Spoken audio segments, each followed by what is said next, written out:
It says, you mentioned the collaboration with Q Christians on fostering dialogue between members in the Christian community.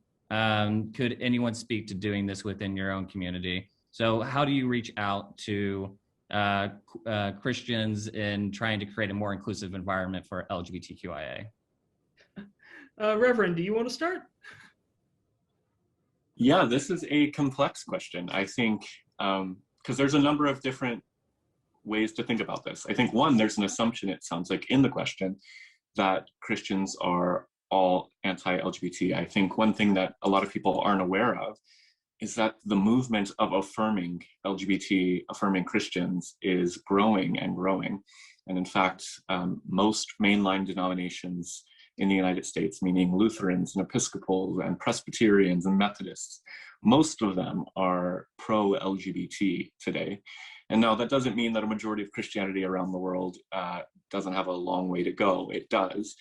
And I think the best way that I've learned to actually impact and engage and change the minds of people is not through arguing the Bible or theology.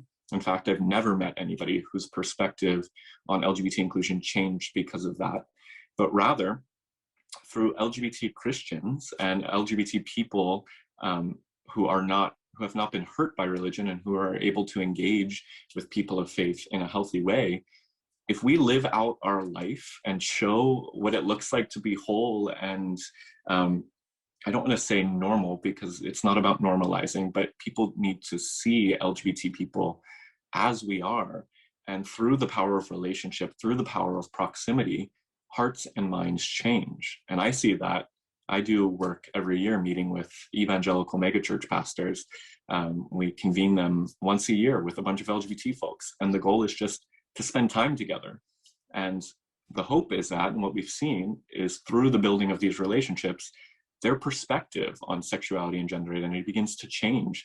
And I would just say, be in relationship with people when you're able to healthily do so. And that will begin to shift a lot of the non-affirming perspectives, from my experience at least. Yeah, relationship is absolutely the key to it. I spoke about the tool, the resource that we created, the Good Fruit Project. But the best document in the world does nothing if you can't get it read, can't get it into the hands of the people who need it.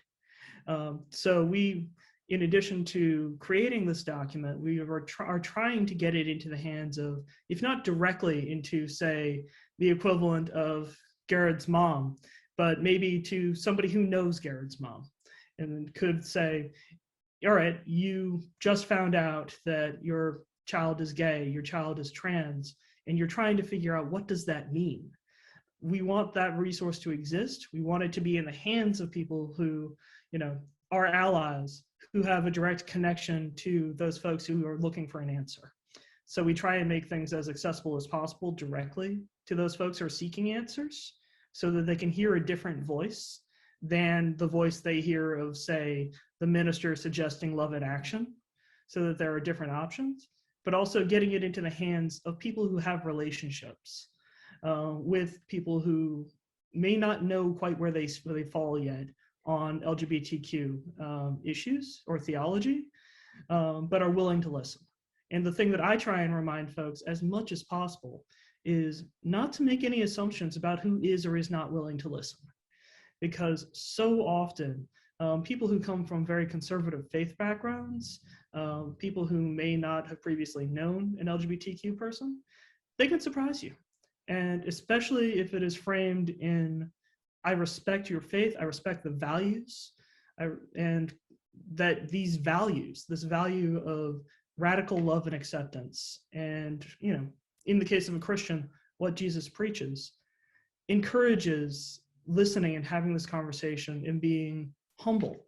Walking, the one piece of scripture that sticks out to my mind, I'm not trying to preach too much here with a reverend in front of me, but what does God ask of you? Do justice, love mercy, and walk humbly with your God. If you can frame a conversation on that, maybe the ears will open a little bit more. And also just remember, you're planting seeds.